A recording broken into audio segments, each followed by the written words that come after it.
Has your anxiety ever been so severe that it makes you believe you're not capable of doing nothing right, like literally nothing?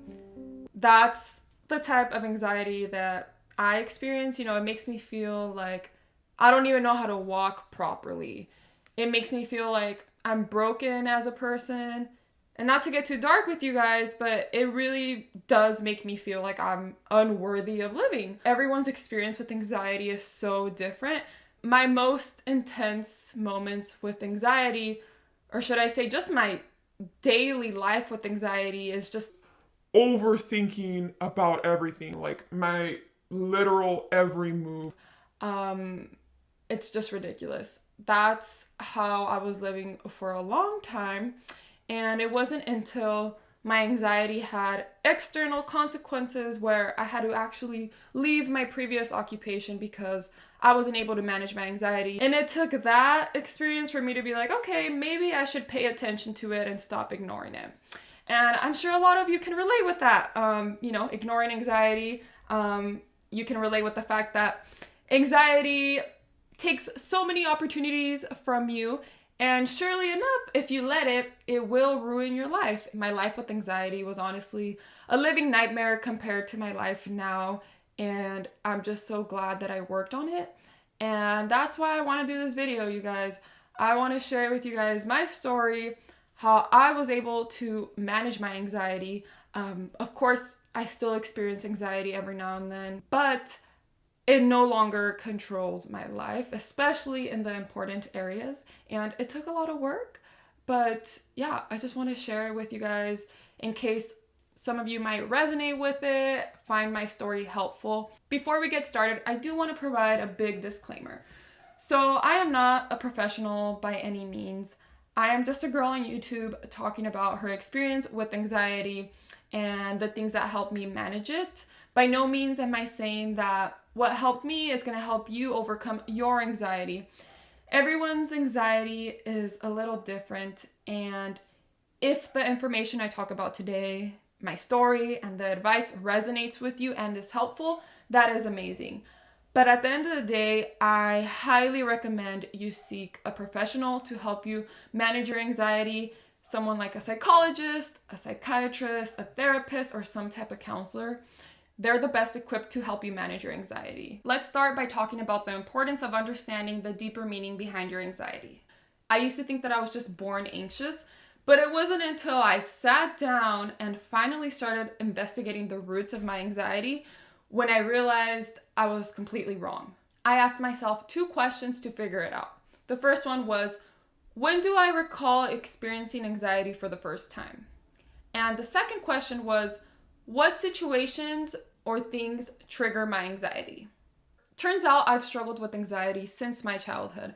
As the daughter of Mexican immigrants who spoke no Spanish, I had a lot of responsibilities as a kid, okay? I had to do a lot of translating. I had to fill out documents for my parents.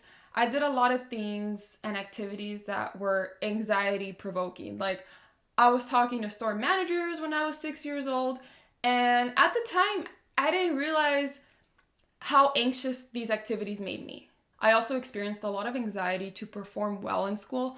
Not only did I have pressure from my parents, but I also felt this need to prove to my peers that I could perform just as well as them. I don't know, I was just really insecure about the fact that I started learning English until kindergarten, and because I was just naturally behind everyone else, I felt like there was something so wrong with that. After deeply reflecting on my childhood, I was able to see that a lot of my anxiety, like the negative thoughts that I have, that I'm not good enough, and being immensely terrified of public speaking and just talking to people in general, is all a result from insecurity and just experiences as a kid. Sometimes your anxiety can be the result of a past experience, some type of issue, or fear. It's just so funny how anxiety works, you know? I am now an adult, and I know that having a different upbringing than someone else does not make me any less valuable, okay? I know that. I am 24 years old, I know that. But for some reason, my anxiety insists on this false narrative that I'm not good enough because of my background and my experiences. Like, why? This is a lie. And I've listened to this lie all my life, even as an adult, knowing that this is false. But you know what? I'm gonna still listen to it. You guys, your anxiety is probably lying to you. I know mine does. You have to unlearn the lies your anxiety tells you. Do not let the problems your younger self dealt with come into the present. I'm gonna just be honest with you guys.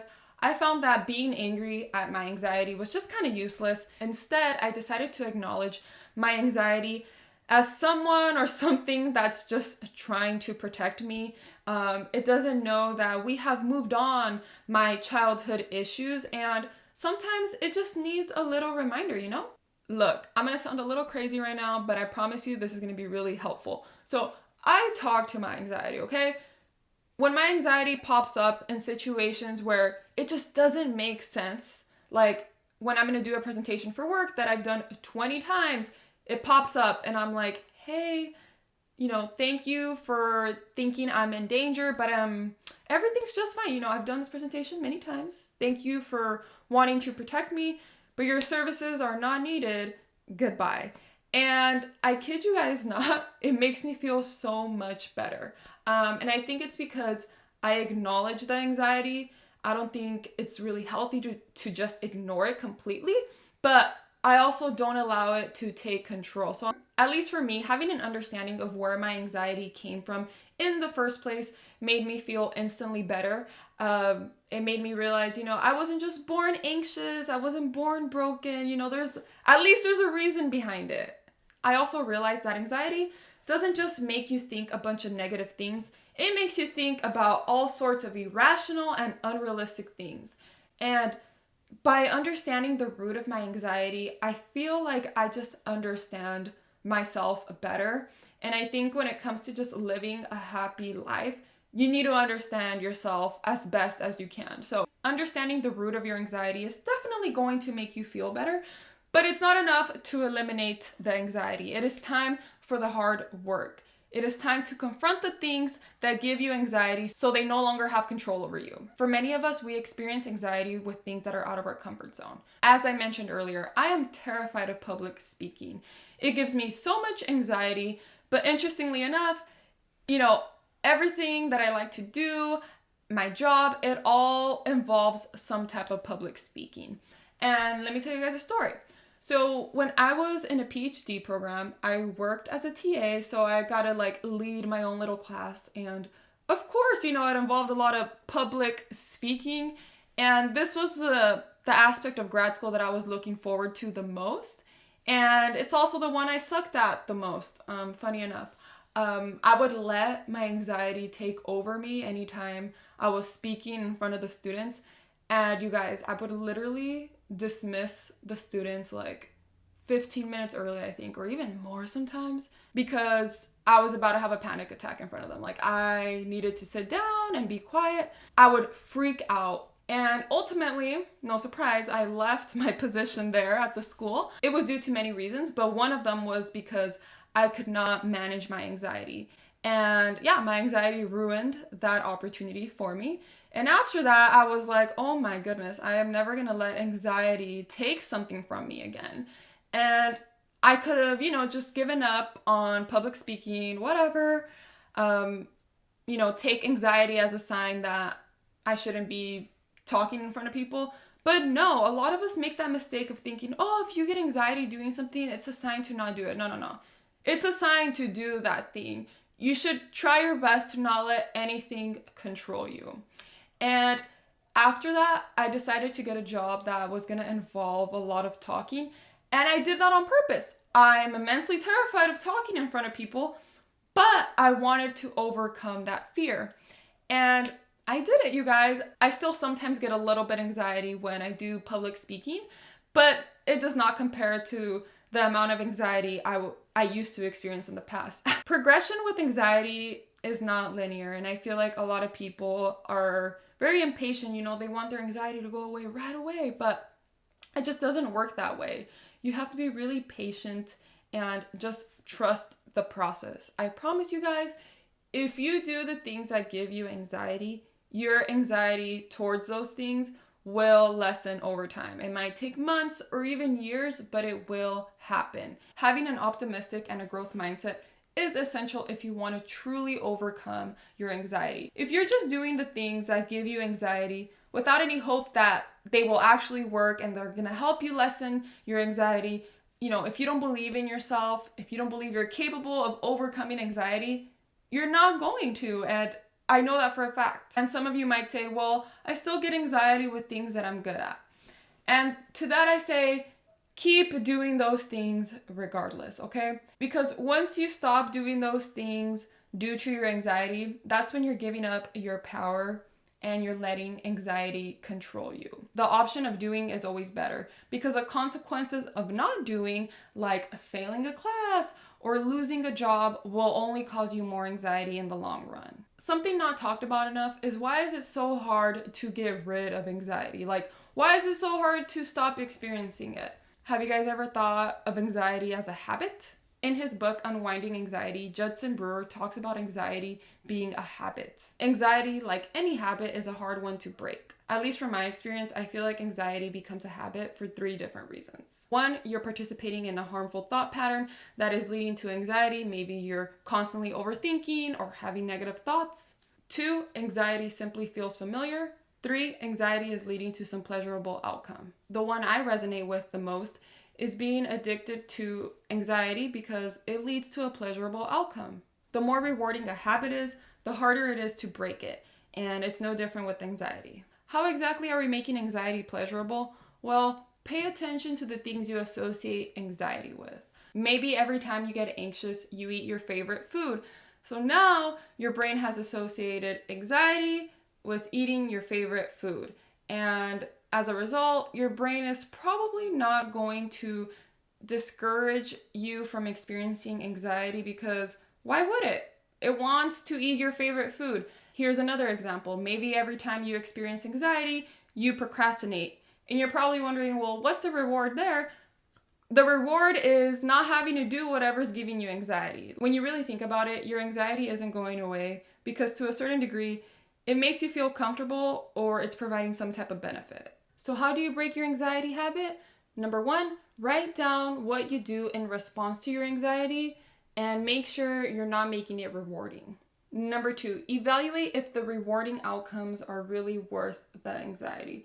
So yeah, eating hot Cheetos in response to your anxiety might make you feel good for a little bit, but are they really that beneficial for you? Probably not. They're really unhealthy and just really bad for you.